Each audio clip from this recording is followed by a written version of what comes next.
Hi everyone, welcome back to my channel. I hope you guys are doing well. This is Priyanka and we are starting from where we left in last video. So हमने capital market start कर दिया था and मैंने basic आपको समझाया था कि what is capital market. If you haven't watch that video और आप डायरेक्टली इस वीडियो पे आ गए हैं सो आप चैनल पे जाइए और वहाँ पे वो वीडियो देख लीजिए. ये लेक्चर नंबर 2 है और आज हम पढ़ेंगे पार्टिसिपेंट्स ऑफ कैपिटल मार्केट. जो हमारा कैपिटल मार्केट होता है ना, उसमें कई सारे लोग, कई सारे इंस्टीट्यूशंस जो है वो पार्टिसिपेट करते हैं. तो चलिए जानते हैं कि वो कौन होते हैं. तो ये कुछ लिस्ट है और हम हर एक पार्टिसिपेंट को डिटेल में पढ़ेंगे. तो कौन कौन है? गवर्नमेंट है, stock exchange, financial institutions, commercial banks, mutual funds, underwriters, merchant bankers, depositories, brokers, foreign institutional investors.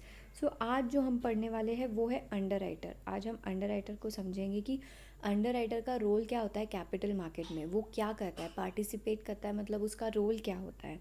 Okay देखो, एक होती है कंपनी, ठीक है. और जो कंपनी है ना, जब वो अपना काम शुरू करती है उसके लिए उसे पैसों की ज़रूरत होती है. और पैसों से मेरा मतलब ये नहीं है कि उसे 100 रुपये चाहिए वगैरह, नहीं. बहुत बड़ी बड़ी अमाउंट्स होते हैं तो हम उसे क्या बोलते हैं? Capital. So company needs capital और इस कैपिटल को रेज़ करने के लिए कंपनी इशू करती है शेयर्स. आपको पता है शेयर्स क्या होते हैं? शेयर्स एक से फॉर एग्ज़ाम्पल आपका कैपिटल है, ठीक है. उस कैपिटल को डिवाइड किया जाता है शेयर्स में, यानी पार्ट्स में. और वो पार्ट्स अलग अलग लोग खरीदते हैं. लोगों से मेरा मतलब है इन्वेस्टर्स खरीदते हैं और वो इन्वेस्टर शेयर होल्डर कहलाए जाते हैं.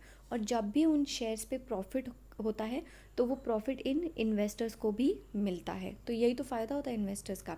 यहाँ पे इन्वेस्टर का रोल क्या होता है कि इन्वेस्टर के पास पैसा होता है जो आइडल पड़ा होता है, उसको प्रॉफिट कमाने का एक मौका मिलता है. तो वो अपना पैसा कंपनी को दे देता है, बोलता है ठीक है तुम मेरा पैसा ले लो क्योंकि तुम्हें अभी ज़रूरत है. लेकिन जब कंपनी को प्रॉफिट होगा तो कंपनी उस प्रॉफिट में का कुछ शेयर इस इन्वेस्टर को भी देंगे. मतलब यहाँ पे दोनों का फ़ायदा होगा. तो मतलब इन्वेस्टर क्या करेगा? अपने पैसों से शेयर्स खरीदेगा इस कंपनी का जिसने शेयर्स को इशू किया है. सो कंपनी जो है वो शेयर्स को इशू करती है और इन्वेस्टर शेयर्स को बाय करते हैं. अब एक रूल होता है कि जब कंपनी, ठीक है, एक रूल होता है जब कंपनी शेयर्स इशू करती है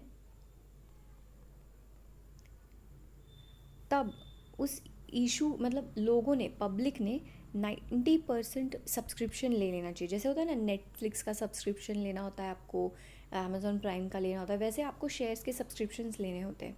तो अगर पब्लिक सब्सक्रिप्शन 90% नहीं हुआ तो कंपनी ये शेयर्स इशू नहीं कर सकती. और जिन जिन पब्लिक से उन्होंने पैसे लिए थे वो उन्हें रीफंड करने पड़ेंगे.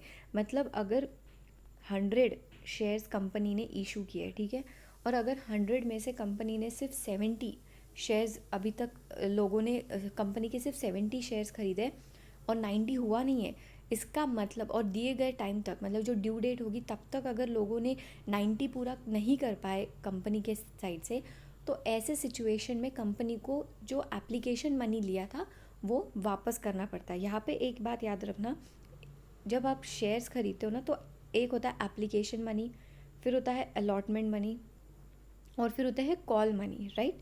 तो जब आपने application money as an investor, जब आप कंपनी को एप्लीकेशन मनी देते हो तब वो टोटल जो सब्सक्रिप्शन होता है वो अगर 90% नहीं हुआ तो रिफ़ंड करना पड़ता है कंपनी को. कंपनी वो शेयर्स आगे इशू नहीं कर सकती. सो यहाँ पे कंपनी को लॉस हो जाएगा. मतलब कंपनी तो शेयर्स इशू ही नहीं कर पाएगी और शेयर्स इशू नहीं कर पाएगी इसका मतलब कंपनी कैपिटल रेज नहीं कर पाएगी. तो यहाँ पे रोल आता है अंडर राइटर्स का. लेट्स सी कैसे.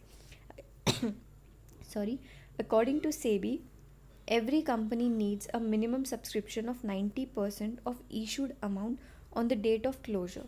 In the event of this not happening, the company refunds the entire subscription amount it received. जैसे मैंने कहा, अगर 90% नहीं होगा तो फिर कंपनी को सारा एप्लीकेशन का मनी जो है वो रिफ़ंड कर देना पड़ेगा.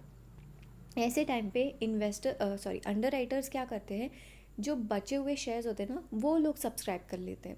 या तो उन्होंने पहले से ही बता दिया होगा कंपनी को कि वो सर्टन अमाउंट या सर्टन परसेंटेज ऑफ शेयर्स जो है वो सब्सक्राइब करने वाले हैं, या फिर वो बाद में करते हैं जो बच जाते हैं। या फिर कुछ केसेस में अंडरराइटर्स क्या करते हैं, वो नई कंपनी आती है और वो जब अपनी आईपीओ करती है, that is initial public offering करती है, तब अंडरराइटर्स बोलते देखो भाई तुम नए हो, तुम पे तो कोई भरोसा करेगा नहीं, हम पहुँचे हुए लोग हैं, हमको सब पहचानते हैं, चलो तुम अपने शेयर्स हमको दे दो, हम खरीद लेते हैं और फिर आगे हम बेच देते हैं। तो ये होता है अंडरराइटर का काम। When a companies start any venture, its success depends on capital it has issued. Promoters of companies are anxious about it, and thus to ensure success in market, a device such as underwriting is used. देखो, जब भी company कोई venture start करती है, यानी जब भी कोई नया काम शुरू करती है कंपनी, तो सबसे मतलब होता है कंसर्न वाली बात, सोचने या टेंशन वाली बात जो होती है कि भाई हम कितना कैपिटल जो है वो रेज़ कर पाएंगे, हम कितने शेयर्स इशू कर पाएंगे। तो इस चीज़ को लेके जो कंपनी के प्रमोटर्स होते हैं वो बहुत टेंशन में होते हैं, बहुत एंशियस होते हैं। तो इसी चीज़ को लेके अगर हम चाहते हैं कि हमारी कंपनी को सक्सेस मिले, ऐसे टाइम पे हम क्या यूज़ करते हैं, हम अंडर राइटिंग यूज़ करते हैं। यानी हम अंडर राइटर के पास जाते हैं, हम बोलते हैं भैया तुम ही हमें हेल्प करो। अब देखो अंडर राइटर क्या करता है, अंडर राइटर का काम क्या होता है। Underwriter undertakes to purchase shares not taken up by public. जब पब्लिक कंपनी के शेयर्स नहीं खरीदती है, ऐसे समय पे अंडर राइटर जो है वो कंपनी के शेयर्स खरीदता है। This is done by underwriter for some commission. Of course free में तो नहीं करेगा, वो कोई ना कोई फ़ीस लेगा उस चीज़ के लिए, राइट। तो उस फीस को बोलते हैं commission. Underwriting happens when public apply for allotment of shares of new company but subsequently they end up not purchasing the shares। जैसे हमने अभी डिस्कस किया था कि अगर कंपनी के कुछ शेयर्स, एक तो पूरा सब्सक्रिप्शन नहीं हुआ 90%, तो रीफंड हो जाएगा। तो ऐसे सिचुएशन में अंडरराइटर्स आते हैं। फिर कभी कभी क्या होता है कि पब्लिक ने एप्लीकेशन मनी भर दिया और जब अलॉटमेंट के टाइम आता है तो वो लोग लेते नहीं हैं, तो ये तो कंपनी का नुकसान हो गया ना। तो ऐसे सिचुएशन में अंडरराइटर्स जो है वो खरीद लेते हैं ये शेयर्स।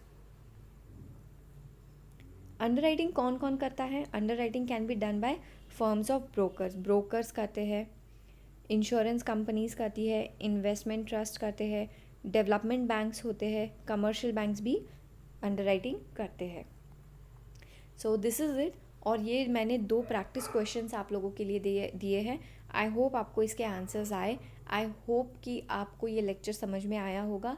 और अगर आपको थोड़ा सा भी इसमें से कुछ समझ में आया, so make sure you like this video, subscribe to the channel for more such videos. Till then, solve these questions and take care of yourself and your family members. Bye bye, and thank you for watching my video.